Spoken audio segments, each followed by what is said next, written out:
Ya, terima kasih kepada para wusu yang kembali melanjutkan topik hari ini berkenaan dengan pokok dasar agama Buddha masih dalam 4 kebenaran mulia.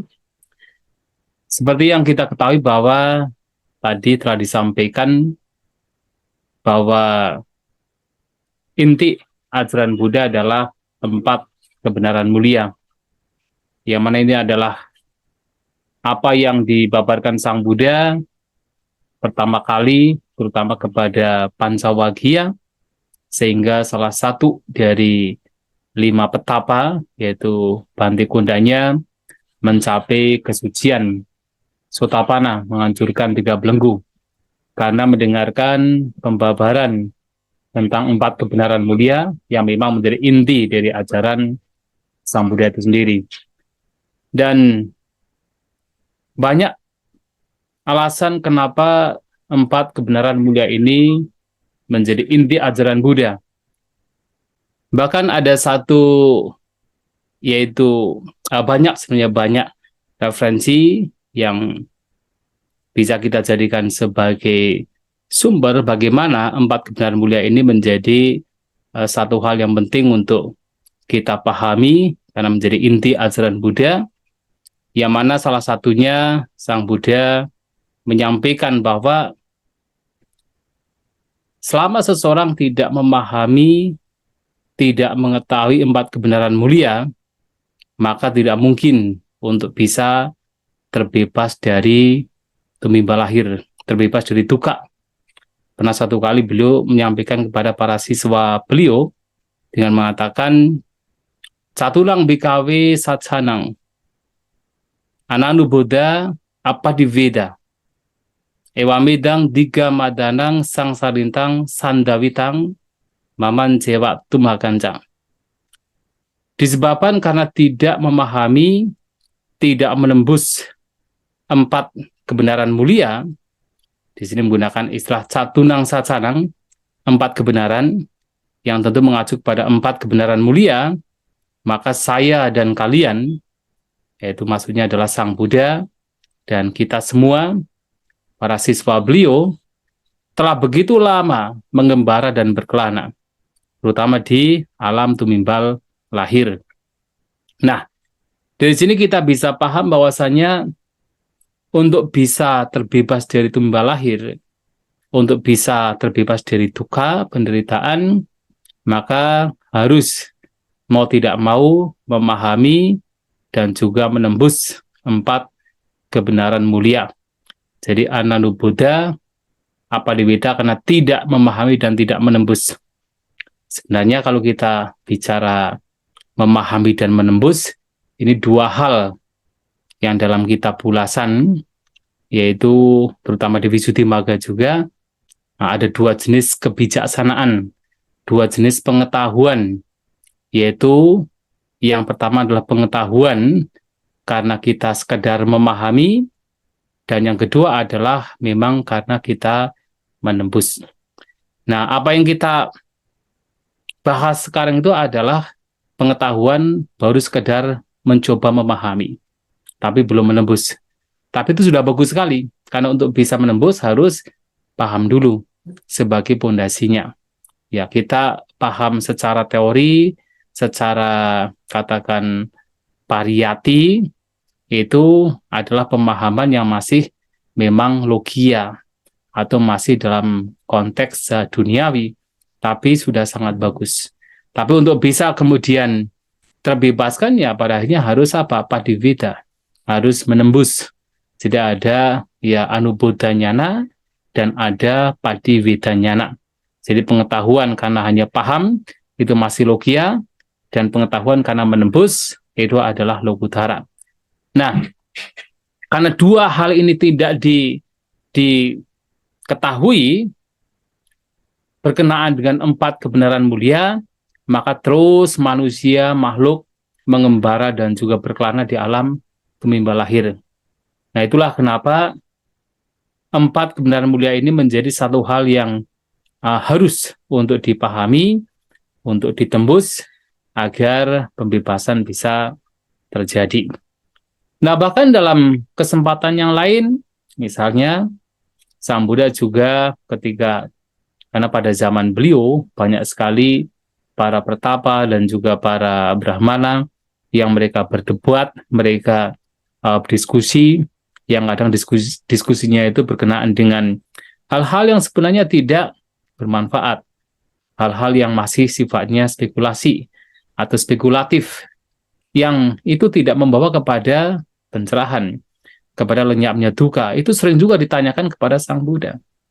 Sebagai contoh adalah ada seorang biku bernama Malunkia Buta, jadi putra dari Malunkia, yang membawa sebuah katakan pertanyaan terdiri dari 10 pertanyaan kepada Sang Buddha, dan 10 pertanyaan ini sudah menjadi satu bahasan dari para pertapa dan brahmana lain, yang mana pertanyaannya adalah yang bersifat spekulatif. Misalnya, apakah alam semesta ini terbatas? Apakah alam semesta ini tidak terbatas? Apakah alam semesta ini kekal sepanjang masa? Atau alam semesta ini tidak kekal? Apakah jiwa itu berbeda dari jasmani? Atau jasmani itu sama dengan jiwa? Kemudian apakah Tathagata setelah meninggal itu ada atau tidak ada, atau ada dan tidak ada, atau bukan ada dan bukan tidak ada? Nah, pertanyaan-pertanyaan tersebut disampaikan oleh seorang biku bernama Malunkia Buta. Nah, ia mengatakan, mohon bante pada Sang Buddha untuk menjawab pertanyaan-pertanyaan ini. Apapun jawaban bante, pokoknya saya ikut saja. Sang Buddha mengatakan bahwa 10 pertanyaan demikian itu tidak dibahas. Mengapa? Karena kalaupun dijawab dengan kata iya atau tidak, percuma, karena dengan kita mengatakan, oh misalnya, oh alam semesta ini terbatas, kemudian katakan, oh ya, tetapi itu tidak membawa kepada lenyapnya kotoran batin, tidak membawa kepada pembebasan, kepada pengetahuan tinggi, kepada nibbana, tidak membawa. Atau sekarang kan ada yang beranggapan, oh bumi ini adalah bulat misalnya, atau bumi ini adalah katakan flat, tidak bulat, jadi rata. Tapi apakah dijawab iya atau tidak? Dibahas sedemikian rupa, kemudian berdebat sedemikian rupa misalnya, apakah membawa kepada lenyapnya kotoran batin? Tidak. Apakah membawa kepada pembebasan? Juga tidak. Atau misalnya, apakah alam semesta ini tidak ada batasnya? Yang kemudian terus dicari oleh para saintis ya. Mereka mencoba mencari, menjelajah ke alam semesta, apakah ada batasnya atau tidak, dan terus dijelajah seperti nggak ada batasnya. Kalaupun kemudian dijawab, oh ada batasnya, oh tidak ada batasnya, tapi tidak membawa kepada pencerahan. Kemudian apakah alam semesta ini betul-betul kekal sepanjang masa?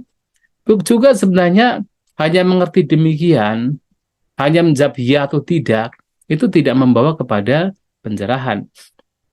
Nah, termasuk adalah apakah raga dan jiwa itu sama atau berbeda, terus didebatkan. Nah, itu juga tidak membawa kepada pencerahan. Nah, Sang Buddha tidak menjawab, tidak mau membahas 10 pertanyaan ini, karena kalaupun dibahas, dijawab, itu tidak membawa kepada pencerahan. Kemudian, apa yang kemudian Sang Buddha bahas, Sang Buddha tekankan, tidak lain adalah 4 kebenaran mulia. Jadi kebenaran tentang dukkha, kebenaran Arya atau kebenaran mulia tentang penderitaan, kebenaran mulia tentang sebab penderitaan, kebenaran mulia tentang padamnya penderitaan, dan kebenaran mulia tentang jalan yang membawa kepada padamnya penderitaan. Nah, ini yang dibabarkan, dibahas oleh Sang Buddha. Maka Sang Buddha itu sangat konsisten. Selama 45 tahun itu sebenarnya yang beliau ajarkan, itu ujung-ujungnya adalah untuk penjelasan, pembahasan 4 kebenaran mulia. apa yang Sang Buddha ajarkan semuanya itu berkenaan dengan 4 kebenaran mulia. Maka ketika misalnya salah satu yaitu dalam khotbah beliau yang namanya Alagaddupama Sutta misalnya, beliau menyampaikan dengan tegas bahwasanya Pube cahang bikawe etarahica dukan sak panyapemi duka sacak nirudang, bahwa dari dulu sampai sekarang yang saya deklarasikan, yang saya ajarkan, yang saya ungkapkan panyapemi adalah tentang duka dan lenyapnya duka, tentang penderitaan dan lenyapnya penderitaan. Yang tentu dua hal ini tidak bisa dipisahkan dari yaitu sebab duka dan jalan untuk membawa padamnya duka. Karena ketika berbicara tentang duka penderitaan, maka harus bicara tentang apa yang menyebabkan munculnya penderitaan. Sehingga tidak bisa dipisahkan. Dan ketika berbicara tentang lenyapnya duka, lenyapnya penderitaan, maka tidak bisa dipisahkan dari yaitu pembicaraan tentang cara untuk melenyapkan cara untuk membawa kepada lenyapnya penderitaan. Maka ada keberadaan duka, sebabnya apa? Ada keberadaan padamnya duka, sebabnya apa? Nah, sehingga 4 kebenaran mulia itu tidak bisa, yaitu merupakan satu kesatuan yang tidak bisa dipisah. Ini juga disampaikan dalam Visuddhimagga, bahwasanya ketika berbicara 4 kebenaran mulia itu tidak boleh kurang, tidak boleh ditambahi. Artinya 4 hal ini merupakan satu kesatuan. Tidak boleh ditambah dengan berbagai macam hal lain, dan juga tidak boleh dikurangi. Nah, jadi merupakan satu kesatuan. Nah, kemudian juga dalam khotbah lainnya, Sang Buddha juga menyampaikan kepada para siswa beliau, kalau seseorang harus misalnya berpikir, janganlah memunculkan vitaka yang berkenaan dengan kama vitaka, Vyapada Vitaka dan Vihingsa Vitaka, atau berkenaan dengan pikiran tentang kesenangan indrawi, pikiran tentang yaitu kebencian, pikiran tentang yaitu bagaimana melukai makhluk lain. Tapi kalau harus berpikir, berpikirlah tentang 4 kebenaran mulia. Tentang apa itu duka, sebab duka, padamnya duka, dan jalan yang membawa kepada padamnya duka. Dan juga pernah disampaikan, kalau seseorang harus kemudian yaitu berucap atau berbicara, yang sering kita mendengar bahwasanya kalau kita mempraktikkan Dhamma, maka 2 hal yang harus kita lakukan, yaitu kalau tidak noble silence, diam mulia, membawa batin untuk senantiasa berpikir yang baik, yang bermanfaat, yang membawa kepada pembebasan atau kebebasan. Dan kalaupun bicara, bicaralah yang sesuai dengan Dhamma. Dan apa itu Dhamma di sini? Tidak lain adalah tentang 4 kebenaran mulia. Maka ada istilah, misalnya jangan berbicara, yaitu pembicaraan atau bahasan yang adalah rendah. Di sini menggunakan kata tiracana, yang artinya sebenarnya hewan. Tiracana kata pembicaraan yang tiracana hewan, tetapi mengacu kepada pembicaraan yang tidak bermanfaat, pembicaraan yang sifatnya rendah. Nah, jangan berbicara tentang hal tersebut, tetapi kalau mau bicara, bicaralah tentang 4 kebenaran mulia. Maka bicara seperti tentang raja, tentang politik, kemudian bahkan tentang makhluk peta, ya sebenarnya mengacu kepada hantu. Kan seringkali orang suka sekali bicara tentang hantu apa gitu kan. Nah, itu sebenarnya adalah pembicaraan yang juga disebut sebagai tiracana, yang tidak patut untuk kita bicarakan kalau seseorang concern atau peduli dengan pembebasan atau kebebasan di mana, maka harus bicara tentang 4 kebenaran mulia. Nah, itulah kenapa 4 kebenaran mulia ini harus kita pahami. Dan bahkan suatu kali yaitu ketika Sang Buddha berada di sebuah hutan, namanya hutan Singsapa. Ya, waktu itu beliau mengambil segenggam daun dan menyampaikan kepada para siswanya, mana yang lebih banyak, segenggam daun ini ataukah daun yang ada di hutan Singsapa? Para siswa tentu mengatakan bahwa daun yang ada di genggaman Sang Buddha ini jauh lebih sedikit dibandingkan daun yang ada di hutan, waktu itu adalah hutan Singsapa. Nah, Sang Buddha menjelaskan bahwa apa yang beliau ajarkan kepada siswanya itu seperti daun yang ada di genggamannya. Walaupun yang dipahami oleh beliau itu seperti daun yang ada di hutan Singsapa. Kenapa yang sebanyak itu tidak diajarkan? Karena tidak membawa kepada pengetahuan, tidak membawa kepada pencerahan, tidak membawa kepada lenyapnya kotoran batin, tidak membawa kepada nibbana. Sementara daun yang ada di genggaman ini, itulah ajaran yang walaupun kelihatannya sedikit, tetapi itu membawa kepada lenyapnya kotoran batin, kepada nibbana. Yang tidak lain adalah pembicaraan tentang 4 kebenaran mulia. Maka selama beliau Sang Buddha mengajarkan Dhamma, sebenarnya tidak bisa dipisahkan dari 4 kebenaran mulia. Jadi apapun poin Dhamma, nanti ujung-ujungnya adalah bagaimana seseorang bisa memahami 4 kebenaran mulia. Sehingga kalau kita bicara misalnya tentang bahkan hukum karma misalnya, yang nanti juga akan kita bahas. Nah, hukum karma ini juga tidak bisa dipisahkan dari 4 kebenaran mulia. Yang kalau tadi tadi pagi ya, saya menyampaikan Sang Buddha ketika beliau masih bodhisattva pada jaga malam kedua, ketika berada di bawah pohon Bodhi, beliau merealisasi, memahami dengan kebijaksanaannya bahwa makhluk-makhluk ini termasuk dirinya sendiri mengalami kelahiran, kematian sesuai dengan karma, sesuai dengan perbuatan. Yang melakukan kebajikan akan terlahir di alam bahagia, yang melakukan keburukan terlahir di alam menderita. Tetapi sesungguhnya beliau juga memahami bahwa selama lingkaran karma ini masih ada, dengan kata lain, selama seseorang masih terjebak dalam lingkaran karma, selama itu pula masih terjerat di dalam lingkaran tumimba lahir. Karena karma, perbuatan membawa kepada kelahiran kembali.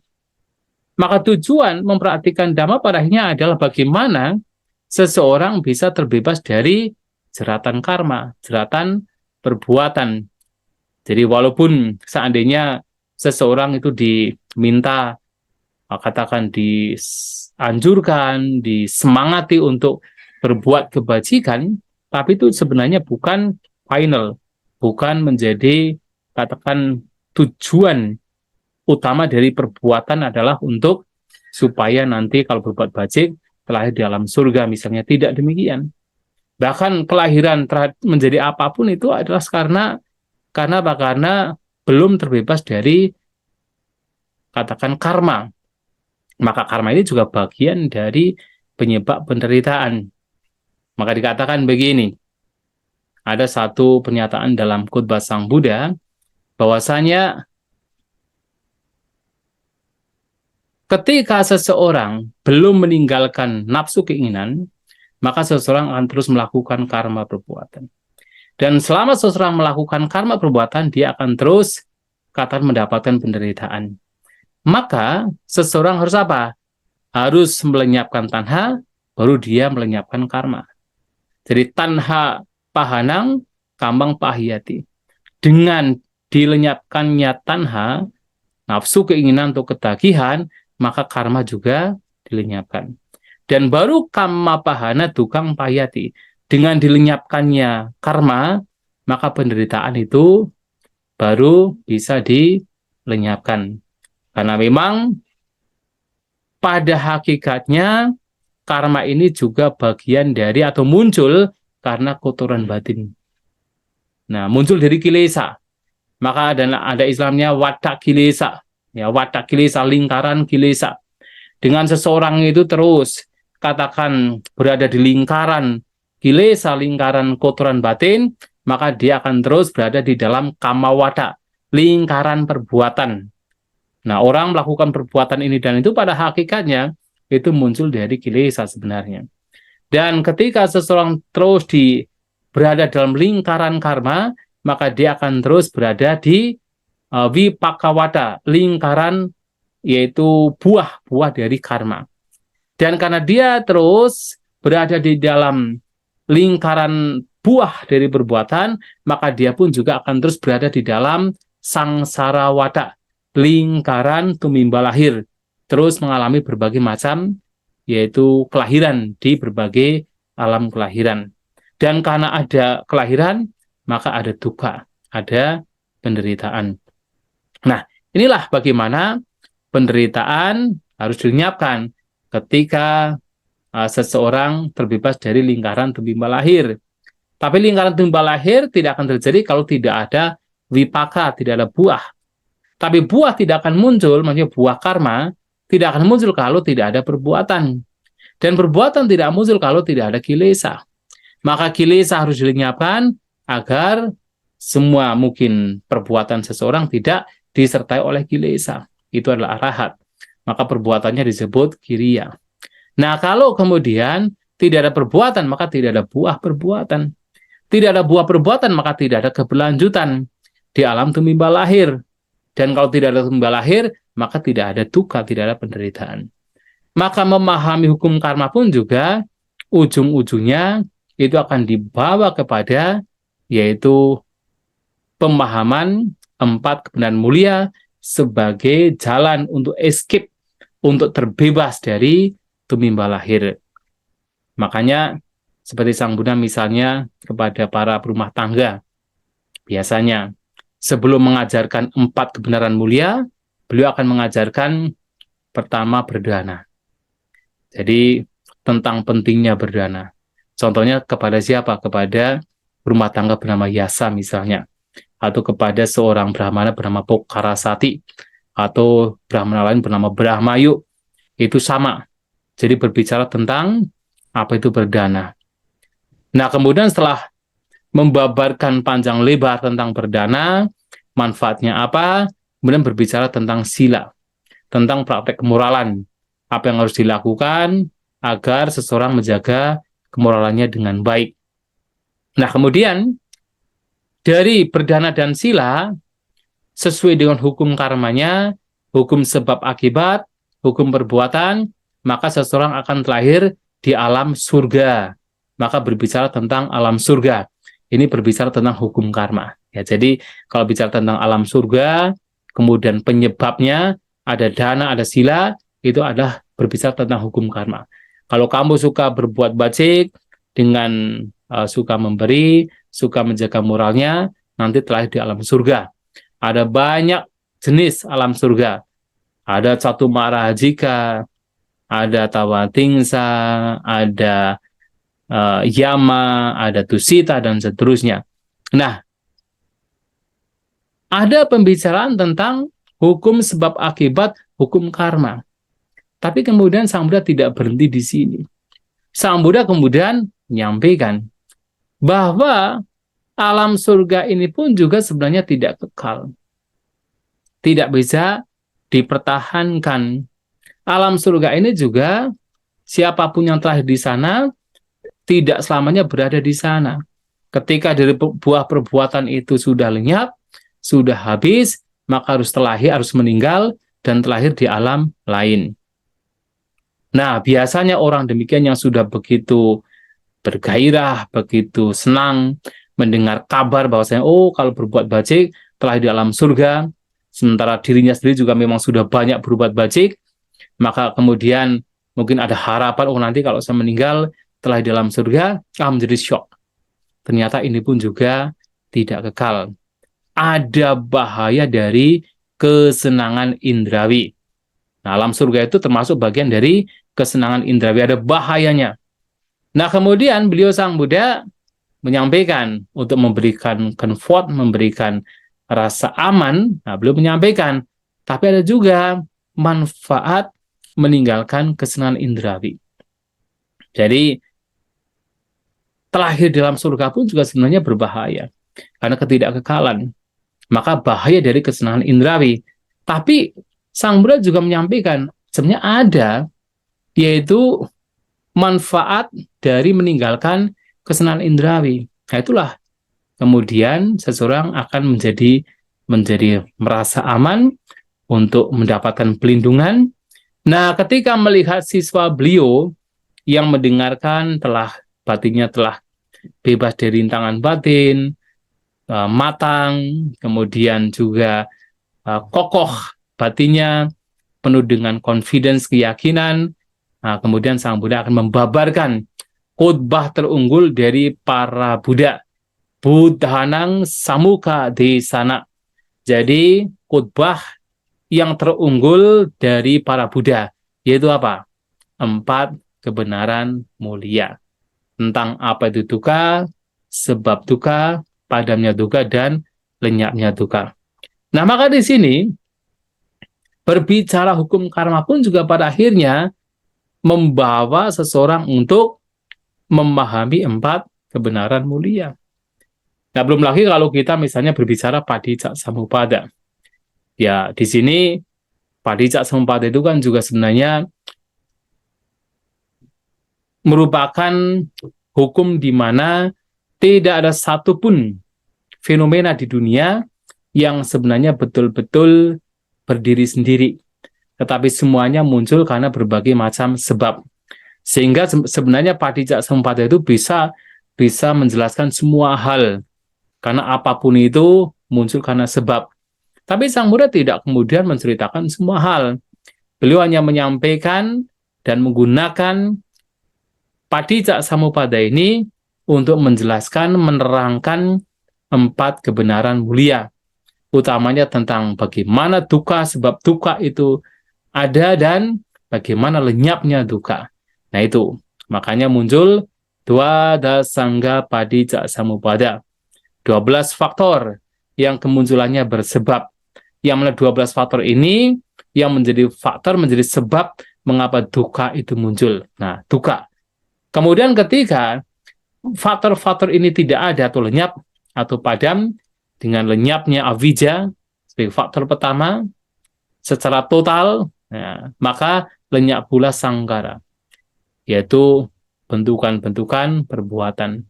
Dengan lenyapnya sangkara, maka lenyap pula winyana, kesadaran, dan seterusnya.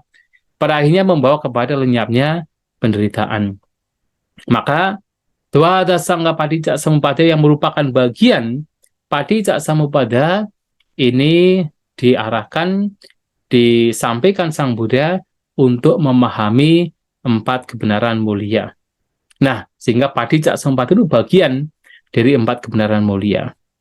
Bahkan tentu berbicara anicca, dukkha, dan anatta. Ada ketidakkekalan, penderitaan, tentang non-self, tanpa diri, itu bagian dari 4 kebenaran mulia. Ya, terutama bicara tentang dukkha, penderitaan sebagai kebenaran mulia yang pertama, tidak bisa dipisahkan dari ketidakkekalan. Kenapa yang dimaksud dukkha itu? Karena apa? Tidak kekal. Maka salah satu bentuk dukkha yang nanti kita bahas itu adalah viparinama dukkha. Tidak hanya dukkha dukkata, tapi ada viparinama dukkha. Jadi tidak hanya penderitaan yang memang secara intrinsik penderitaan, tapi juga ada penderitaan karena perubahan, anicca. Maka Sang Buddha menyampaikan, yada nicang tang dukang. Jadi apapun yang tidak kekal, itulah yang harus dilihat sebagai dukkha, penderitaan. Dan apa yang tidak kekal, yang membawa kepada dukkha, penderitaan, itu harus direnungkan dengan kebijaksanaan, bahwa ini bukan milikku, ini bukan sebagai aku, ini bukan sebagai self, sebagai roh atau atma. Nah, ini adalah anatta. Anicca, dukkha, anatta, satu kesatuan yang juga tidak bisa dipisahkan.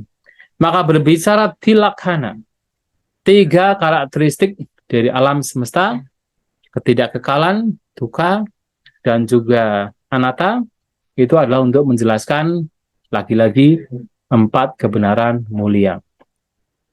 Bahkan kalau tadi misalnya Auso berbicara tentang meditasi, bertanya tentang meditasi seperti yang sudah saya singgung, meditasi pun juga diajarkan Sang Buddha itu tidak lain dan tidak bukan untuk memahami duka, memahami empat kebenaran mulia.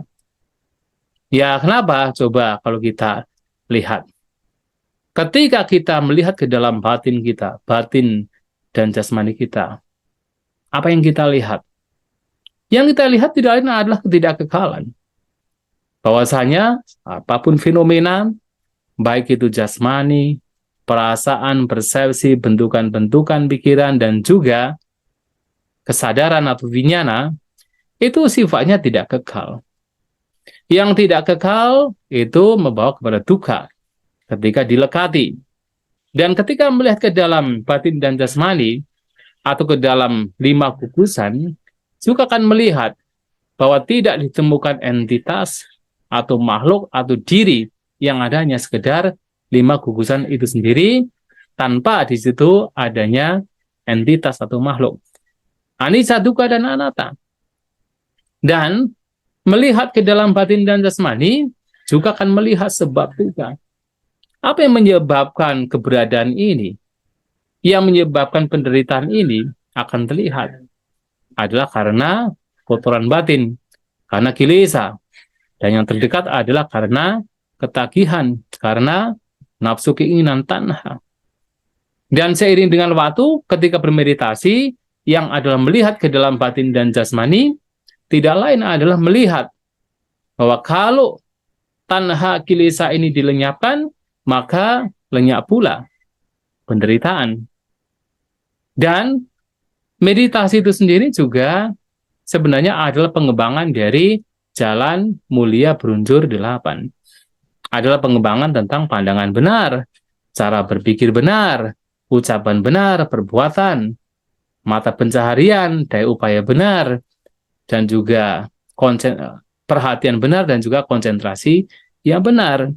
Meditasi tidak bisa dipisahkan dari 4 kebenaran mulia ketika memang yang dilihat adalah diri sendiri. Maka ketika ada sebuah cerita, ada seorang dewa yang datang kepada Sang Buddha, yang dia bertanya, ada tidak sebenarnya akhir dari dunia? Dan apakah akhir dunia ini bisa dilihat dengan cara mengembara? Sang Buddha mengatakan, ada akhir dunia. Tetapi akhir dunia ini tidak bisa dilihat dengan cara mengembara. Bagaimana untuk melihat akhir dunia? Adalah dengan cara melihat ke dalam batin dan jasmani. Nah, dewa tersebut mengerti, namanya Dewa Rohitasa. Nah, di sini Rohitasa menyampaikan sebuah cerita. Kalau dulu pada saat dia belum terlahir sebagai dewa, dia sebenarnya seorang pertapa yang sakti. Yang dia dengan satu langkah saja, satu samudra itu bisa dilewati, ya, bisa diseberangi. Dan dia ingin mencari, ada tidak akhir dunia? Maka dia kemudian mengembara selama 100 tahun untuk mencari akhir dunia. Mungkin seperti terbang kemana ke planet-planet lain, dan hanya berhenti ketika makan, minum, buang air kecil, buang air besar, dan juga ketika beristirahat. Sementara semua waktunya yang lain adalah untuk mencari akhir dunia dengan cara mengembara demikian, dengan kekuatan kesaktiannya. Tapi sampai mati tidak ditemukan. Maka ketika Sang Buddha mengatakan bahwa akhir dunia itu ada ketika orang melihat ke dalam batin dan jasmaninya, dia mengerti.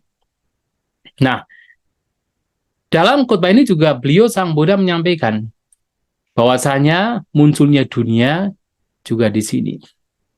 Sebab munculnya dunia juga di sini. Padamnya dunia juga di sini, dan jalan untuk memadamkan dunia juga di sini. Yang dimaksud dengan dunia adalah dunia pengalaman yang tidak lain adalah duka penderitaan itu sendiri.